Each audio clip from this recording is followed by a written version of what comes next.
ध्रुव के वंश का वर्णन करते हुए सुखदेव जी महाराज ने वर्णन किया कि हे राजन परीक्षित, ध्रुव जी के वंश में अंग नाम के राजा हुए और महाराज अंग की पत्नी थी जिसका नाम था सुनीता। महाराज अंग बड़े धर्मात्मा थे, लेकिन महाराज इनके आंगन में एक ऐसा दुष्टात्मा हुआ, एक ऐसा दुष्ट पुत्र हुआ जिसका नाम था वेन।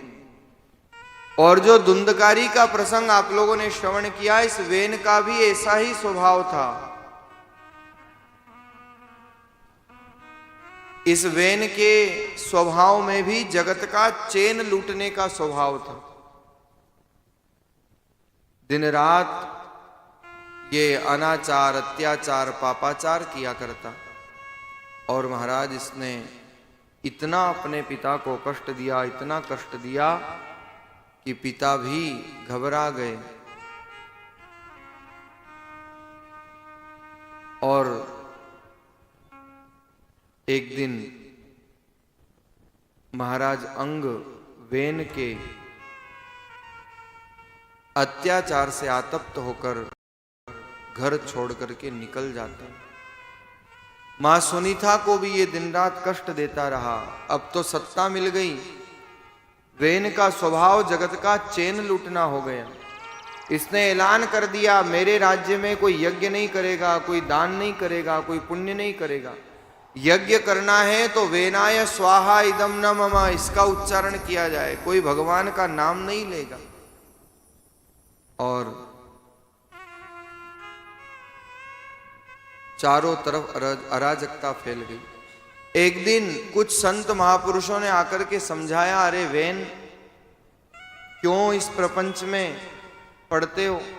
भगवान का नाम लेना तो अच्छी बात है, तुमने सब धर्म कार्य बंद करा दिए, यज्ञ बंद करा दिया। लेकिन ये जो ऋषि महर्षि आए थे उनको भी वाच्य दुर्वाच्य कहने लगा।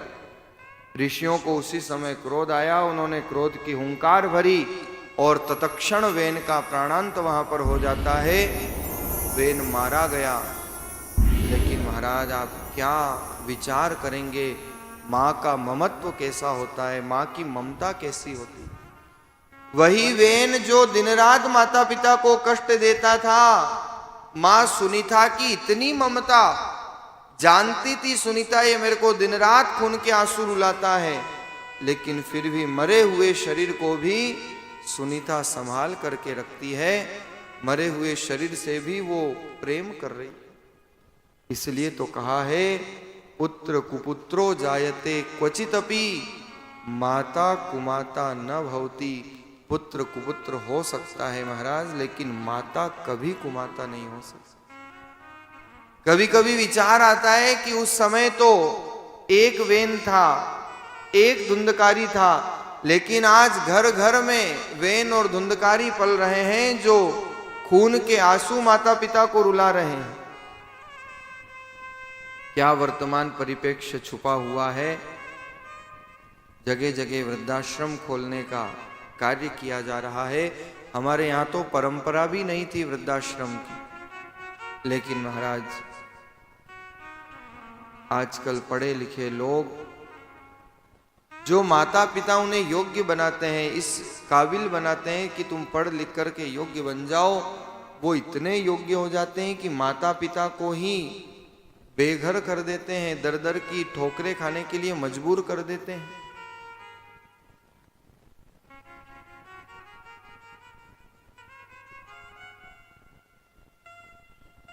क्या वर्तमान स्थितियां हैं, किसी से कोई छुपी हुई नहीं है।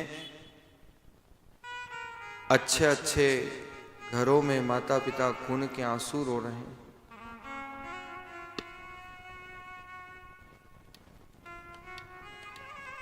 एक माता पिता एक छोटी सी कुटिया में, छोटी सी झोपड़ी में 5-5 बच्चों को पढ़ा लिखा करके योग्य बना करके बड़ा कर देते हैं, लेकिन 5-5 बंगले वाले माता पिता को अपने घरों में स्थान नहीं दे पाते। यह आज के समाज की सत्यता है। कभी कभी बहुत विचार आता है, ऐसे ऐसे प्रसंग सुनने में आते हैं। अभी कुछ समय पहले मुंबई की एक घटना आप लोगों ने सुनी हो।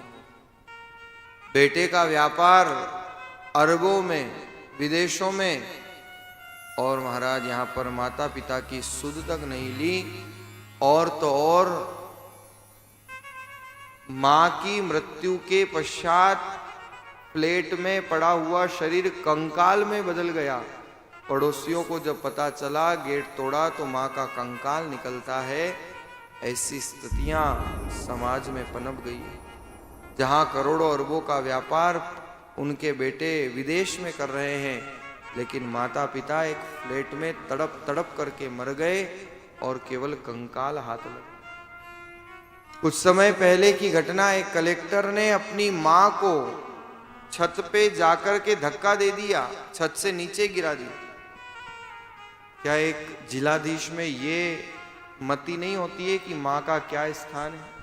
जो पूरे जिले को संभालने का सामर्थ्य रखता है, वो घर की व्यवस्थाओं को नहीं संभाल सकता।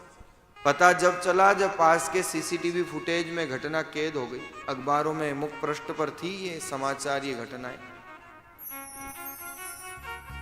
ऐसी विद्या किस काम की जो महाराज माता पिता का सम्मान करना न सिखाए, माता पिता को कष्ट देना जीवन में, ये सबसे बड़ा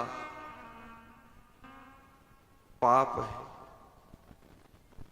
वो क्षण याद करना जब माता पिता भूखे सोए होंगे लेकिन हमको रोटी का निवाला दिया होगा, स्वयं गीले में सो गए होंगे लेकिन हमको सूखे में सुलाया होगा।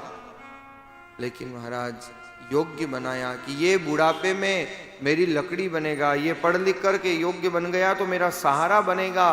और वही पुत्र माँ बाप को बेसहारा छोड़ करके दर दर की ठोकरें खाने के लिए मजबूर जब कर देता है तो मन द्रवीभूत होता है। ये वैन और धुंधकारी के लक्षण है।